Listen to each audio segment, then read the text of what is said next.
Goeiedag en baie welkom by vandag se erediens. Dit is vir my 'n voorreg om op hierdie aanlyn manier God se woord vandag vir jou te bring. Kom ons raak stil voor die Here. Here, dankie vir tegnologie waarmee ons u woord kan versprei. Here, maak ons harte oop en ontvanklik om vandag u woord te hoor. Gebruik my as 'n instrument in u hand. Dankie vir voorregte en seën. Ons loof u, Here. Amen. Ek groet jou dan ook vandag in die wonderlike naam van die Vader en die Seun en die Heilige Gees. 'n Vriend vertel die ander dag vir my, dat hy sy hier liderlik voor sy kind, sy tiener, verloor het. En hy het goed gesê en gedoen wat hy baie spyt oor is. Na die tyd sê sy tiener seun vir hom, Pappa, jy noem jouself 'n Christen en kyk hoe tree jy op. Sjoe, kyk, wanneer ons darm ons kinders op hierdie manier faal, is dit baie erg en sit ons met 'n klomp skuldgevoelens, want ons wil so graag hê dat ons kinders moet in Jesus se voetspore volg. En wanneer ons verkeerd optree en ons weet ons doen gereeld, weet ons faal hulle.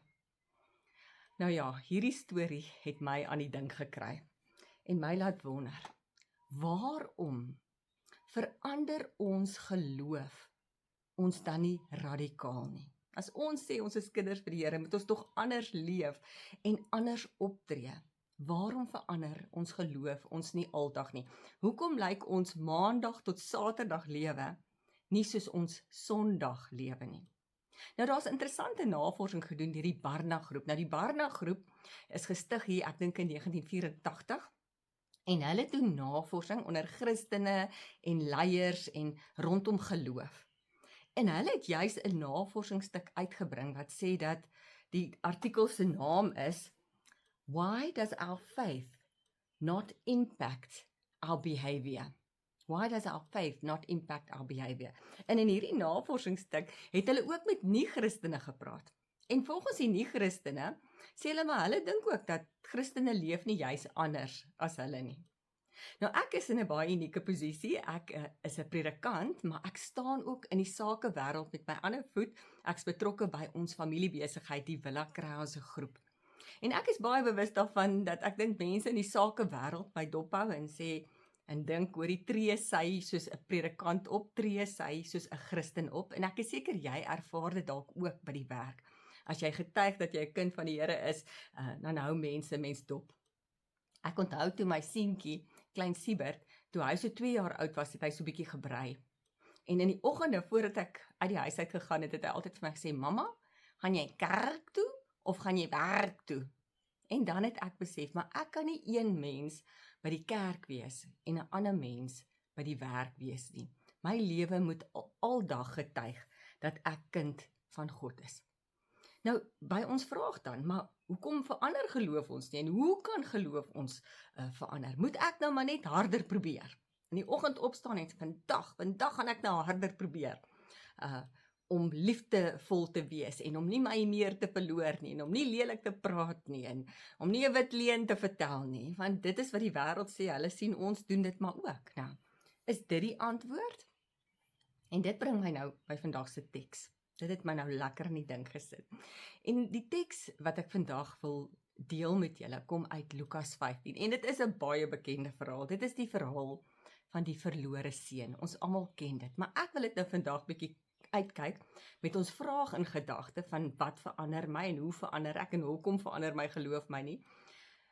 Wil ek hierdie teks nou lees vanuit 'n ander hoek, vanuit die hoek van die oudste broer, die ouer boetie. Jy onthou hom, hy was mos maar bietjie kwaad en verbitterd toe hulle fees vier, toe sy jongste broer nou terugkom. So ek wil dit nou vanuit 'n ander hoek lees, hierdie teks.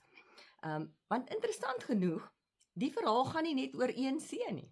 Ons dink dit gaan net oor die jonger boetie wat sy goed gevat het en hy's fort en hy gaan spandeer dit op 'n sedelose lewe. Maar eintlik gaan hierdie verhaal oor 2 broers. Die jonger broer wat dit nou gedoen het, maar ook die ouer broer. En eintlik die hele kruks van die verhaal gaan oor hierdie liefdevolle pa wat eintlik uitreik en vergewingsgesind is en liefdevol is teenoor albei hierdie broers, die oudste ene en die jongste een.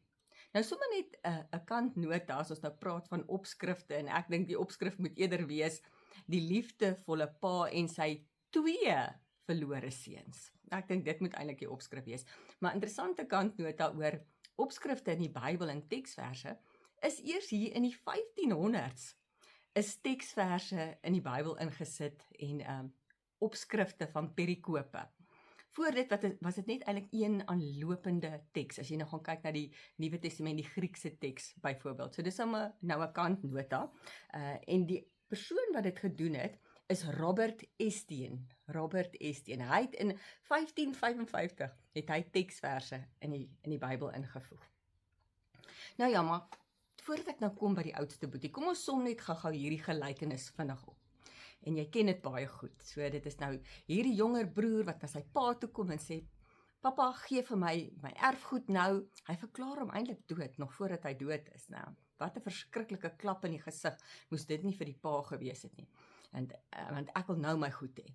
En hy's ook voort en hy's na 'n ander land toe en ons lees in die Bybel dat hy dit gemors het op 'n sondige lewe, op dronkpartytjies en straatvroue, dit is wat die Bybel vir ons sê, nou. En hy het dit toe nou alles uitgemors en toe kom daar 'n hongersnood. En hy moet nou werk kry en 'n inkomste kry en hy as 'n Joodse seun gaan pas varke op. So dit moes uiters vernederend vir hom gewees het.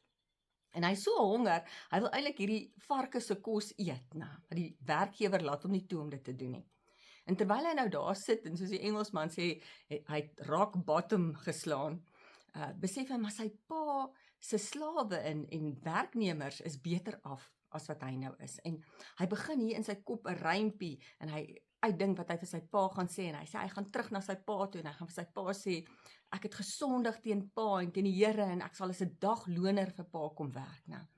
En hy kom tot inkeer en hy gaan terug huis toe. En dan lees ons in Lukas 15 dat die pa daar gesit en hy het sy seun sien aankom in die verte.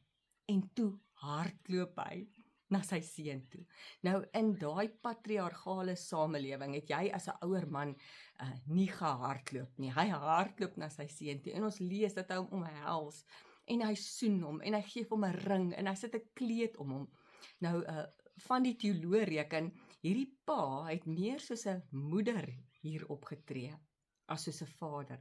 Veral gesien nou in hierdie patriargale samelewing. En hy sê kom ons vier fees want my seun is terug. Nou, so dit is die kern van die verhaal, in die begin van die verhaal, as jy dit nou lees vanuit die jongste boetie se oogpunt. Maar kom ons lees nou, hoe het die ouer boetie toe nou opgetree? Ek lees dit vir jou uit Lukas 15 vanaf vers 25 uit die boodskap vertaling. Dis 'n lekker gemaklike vertaling. Vers 25. Die ouer broer het nie geweet sy broer is terug nie, want hy was buite in die veld. Toe hy naby die huis kom, sien hy dat daar 'n groot partytjie op die plaas aan die gang is. Van ver af kon hy die musiek hoor en die mense wat fees vier en dans. Hy roep toe een van die werkers en vra, "Wat is aan die gang?" "Jou broer is terug," antwoord hy. "Jou pa is so bly dat hy daardie vetgemaakte kalf geslag het om dit te vier dat jou broer lewend terug is." Maar hoor nou, maar die oudste broer was so kwaad hieroor, dat hy nie eens sy broer wou gaan groet het nie. Toe sy pa daarvan hoor, was hy baie hartseer. Hy het na die oudste broer toe gestap en vir hom gaan vra om saam met hulle te kom feesvier. Sien jy hoe reik hierdie pa uit op na die oudste broer toe? Maar hoor nou die oudste broer se reaksie. "Vir wat?" vra hy. "My lewe lank doen ek alles wat pa wil hê. Nog nie een dag het ek geweier om te doen wat pa sê nie. Tog het pa nog nooit vir my 'n partytjie gehou nie. Pa het nog nie eers vir my gesê om 'n paar van my vriende te nooi om hier te kom kuier nie." Maar toe daardie ander seun van pa uit die bloute hier opdaag, na hy al pa se besittings uitgemors het op 'n spul straatvroue en dronkpartytjies, word die heel beste kalf op die plaas geslag vir hom. Ek kan dit nie glo nie. Toe antwoord die pa, "My kind, wat praat jy alles? Jy is dan my eie vlees en bloed. Alles wat ek het, is joune. Maar vandag vier ons fees oor jou broer, want hy was dood en nou lewe hy weer. Jou broer was weg, maar nou is hy terug in ons huis waar hy hoort. So sien jy hierdie ouer broer se reaksie. Hy's verbitterd, hy's woedend, hy's kwaad, hy staan daar buite die huis, hy wil nie eers ingaan om sy broer te gaan groet wat hy lanklaas gesien het nie. Hy neem sy pa kwaadlik. Hy sê eintlik vir sy pa, maar pa skuld my. My lewe lank werk ek soos 'n slaaf vir pa. So hy tree eintlik op vanuit die mentaliteit van 'n slaaf, dat hy hierdie pligte het wat hy moet doen, in plaas daarvan dat hy optree vanuit die mentaliteit van 'n kind. Hy sy pa se kind. Nou, so ons lees dat hy's fisies naby sy pa, hy's daar op die plaas saam met sy pa, maar sy hart is eintlik ver van sy pa. Dit wat hy doen hy eintlik uit plig uit. Doen hy eintlik om iets daar uit te kry. Dis amper 'n tipe van 'n onderhandeling. Daar's nie sprake van regtig 'n verhouding tussen hom en sy pa nie. En dan lees ons ook hierdie vreeslike oordeel in sy woorde, wat hy sê, hierdie seun van pa, en hy het dit uitgemors, sy besittings op straatvroue en dronkpartytjies.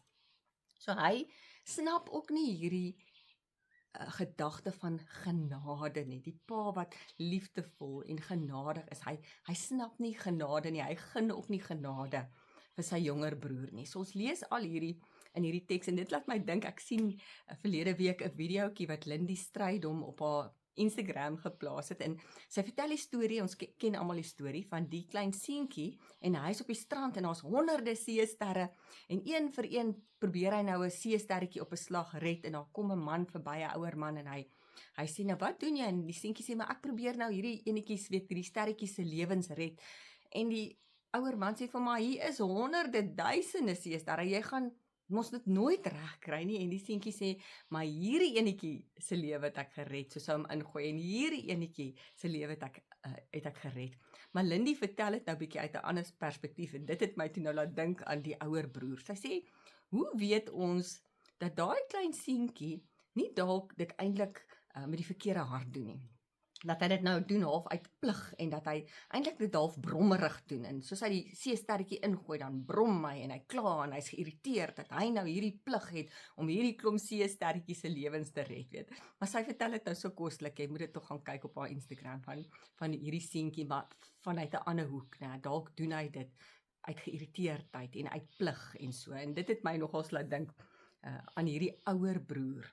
Nou wat interessant is, as jy Lukas 15 begin lees, die eerste vers, dan staan daar dat Jesus was omring deur kerkmense in ons taal, fariseërs en sadduseërs en wetgeleerdes, maar daar was ook sondaars om ons. Nou kom ons praat maar van tradisionele sondaars. Nou dit was nou die tollenaars, hulle was belastinginvorderaars, maar hulle was maar lekker skelm, hulle het van daai belastinggeldjies het hulle in hulle eie sakke gedruk. So die kerkmense van die Jode, ons praat nou maar van die fariseërs en so, en die wetgeleerdes, hulle het hierdie tollenaars as absolute sondaars gesien, en dan nou miskien mense wat tradisionele sonde gedoen het, en nie Jode nie. So Jesus was omring deur hierdie twee groepe mense.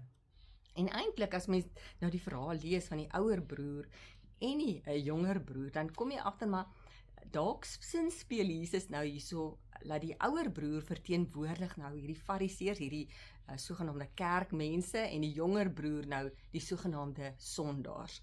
So hy is nou omring deur hierdie klomp mense, en nou vertel hy hierdie verhaal, en eintlik verteenwoordig die jonger broer nou die tradisionele sogenaamde sondaars, en die ouer broer verteenwoordig nou hierdie kerkmense, hierdie fariseërs en so voorts.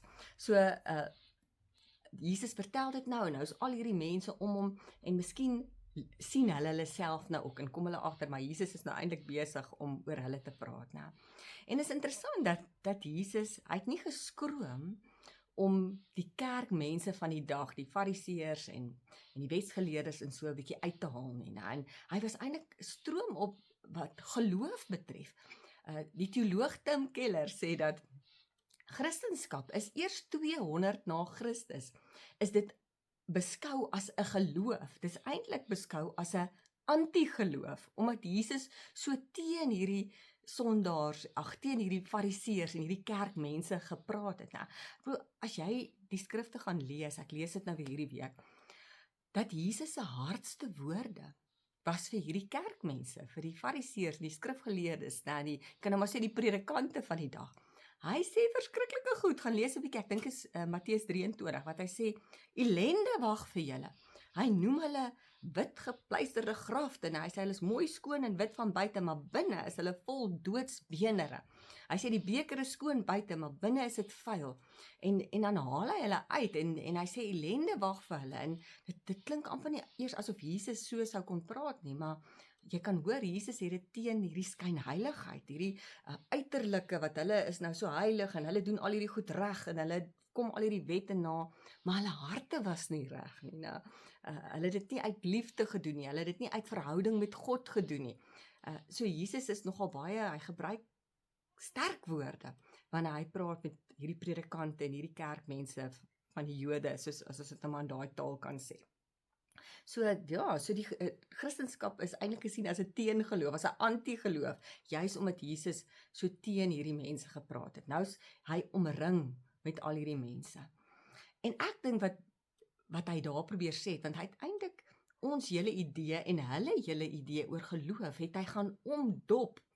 En hy het gesê, ja, hierdie jonger boetie wat, kom ons sê nou maar hierdie tradisionele sondes gedoen het, dronkpartytjies en straatvrouens en geld uitgemors het, hy is verkeerd, maar weet jy dat hierdie ouer boetie, wat uit plig uit nou al hierdie goed gedoen het, maar met 'n verkeerde hart, sonder 'n verhouding en sonder, nie uit liefde uit nie, hy sê dit is ook verkeerd.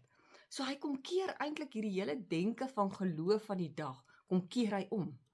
En hy sê maar albei het eintlik die kat aan die stert beet, En dis hoekom ek wil sê, maar hierdie verhaal se opskrif moet eintlik wees, die liefdevolle pa en sy 2 verlore seuns, want al 2 verstaan nie geloof lekker nie, want wat Christendom uniek maak, is dat dit gaan oor verhouding met God. Dit gaan nie oor hierdie klomp wette en reëls wat ons moet nakom nie. Wanneer jy uit verhouding begin en in verhouding met God begin leef, dan kom sy Heilige Gees en hy verander jou in elk geval. En hy help jou om in Jesus se voetspore te loop. Soos die Engelsman sê, it's not about religion, it's about relationship. So, om net harder te probeer, ek gaan nou harder te probeer om al hierdie goed na te kom, en so, dit verander my nie. Pligsbesef verander my nie, godsdiens verander my nie. Wanneer ek in verhouding, en dit is wat ons sien by hierdie pa, hy smag na 'n verhouding met sy seun, sy ouer broer en sy jonger broer, en wanneer ons in verhouding begin leef, dan verander ons. En wat dit my nogal aan laat dink het, is aan die metafoor van die son en die maan. Nou die maan kan nie self skyn nie. Die maan het nie die vermoë om self te skyn nie. Maar wanneer die son op die maan skyn, dan weerkaats die maan die son se lig.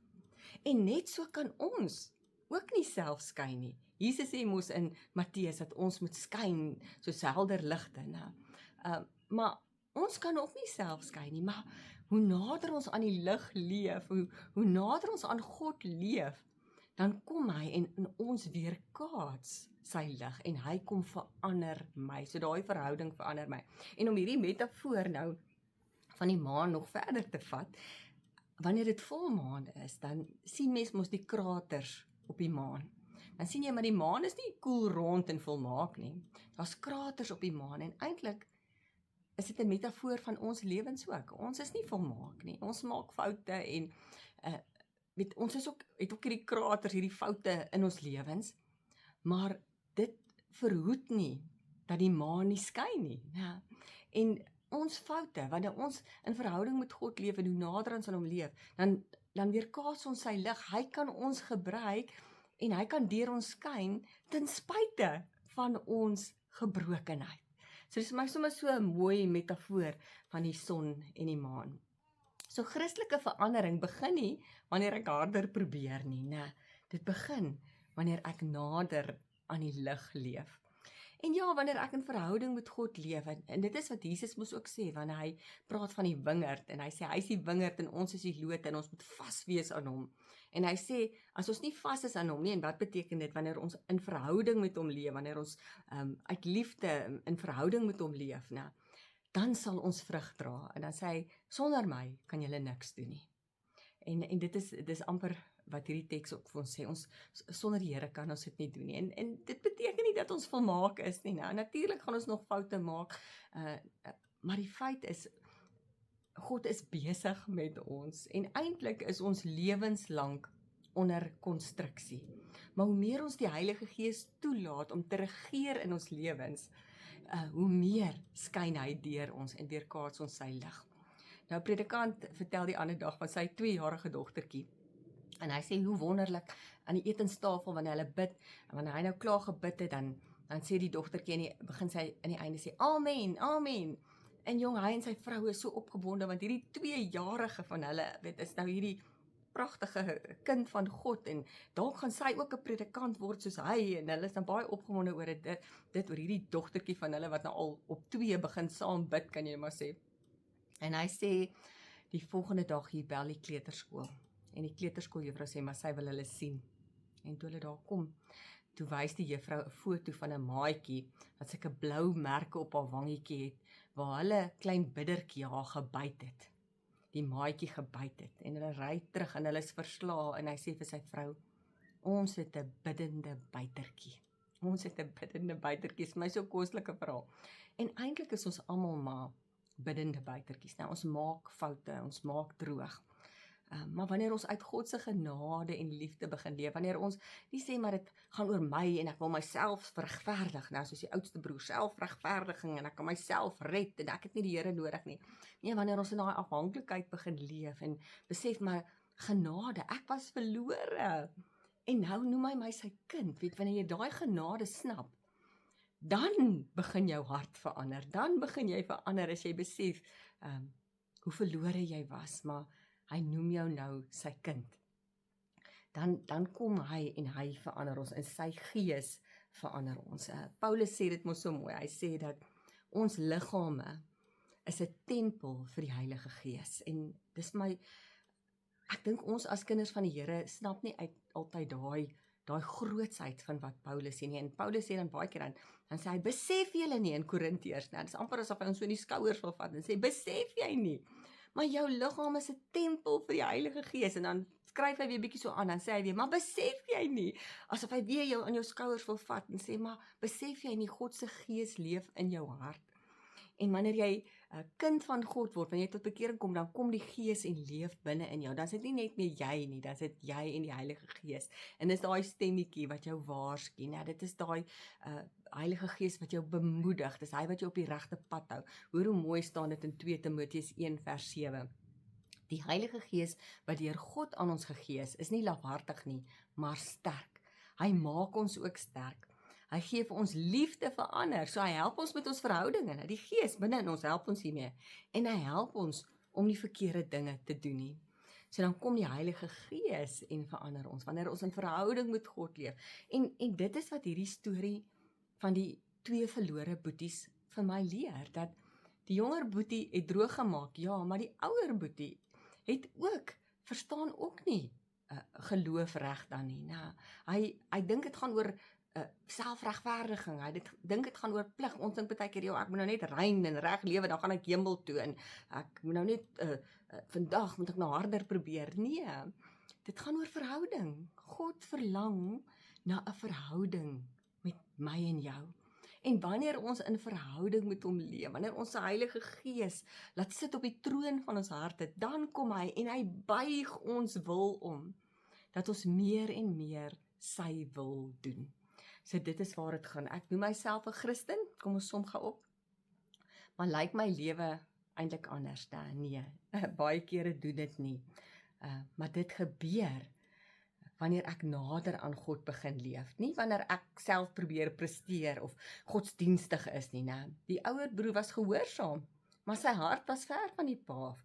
Maar wanneer ek uit genade uitleef, verander gehoorsaamheid van 'n plig na 'n reaksie van liefde. Ek verander nie deur harder te probeer nie, maar deur nader aan God te leef. God verander my van binne af. Deur verhouding verander hy my, deur genade, deur die werk van die Heilige Gees, en dan skyn sy lig deur my. Wanneer ek begin optree uit 'n identiteit van ek is 'n kind van God. Ek is nie hierdie slaaf wat al hierdie goed moet doen nie, nee. ek is kind van God, dan verander dit my en verander dit my hart en begin ek anders optree. Ja, so God nooi vir my en jou ook. Net soos hy uitgestap het na die ouer broer toe en nooi hom in na die tafel toe. En net soos hy gehardloop het na die jonger broer toe, nooi hy my en jou ook in en nooi hy ons uit om in verhouding met hom te leef. En dit sal jou lewe verander. Amen. Here, maak ons elke dag bewus daarvan, dat U by ons is, dat U Gees in ons leef en laat ons met U praat deur gebed, dat ons U beter leer ken deur die woord en dat verhouding met U ons lewens verander, dat ander mense sal sien, maar hierdie persoon is anders, want U Gees werk in ons en verander ons. Here, help ons om nie veroordelend te wees nie, help ons om in liefde saam met U en mense ons naaste te leef. Dankie vir hierdie teks wat vandag ook vir ons so ryk betekenis kom bied het. Help dat dit nie net kopkennis sal word nie, maar ook hartskennis. Ons loof en ons prys die Here. Amen. Ek wil nou vir jou geleentheid gee vir offergawes om te help. Hier by Familiekerk NG Kameeldrif is ons betrokke by ons samelewing. Ons doen baie hierso by die kerk en ons het daai offergawes nodig om die werk te doen, om hierdie dinge te doen. So dankie vir jou offergawe. Ons waardeer dit opreg en ek wil jou dan ook nou groet in die naam van die Vader, die liefdevolle Pa, wat smag na verhouding met jou, in die naam van die Seun, Jesus wat gesterf het vir ons, sy bloed het gevloei, en in die naam van die Heilige Gees wat in ons leef en ons bemoedig en ons lei en rig op die regte pad. Ek seën jou in die naam van die drie-enige God. Amen.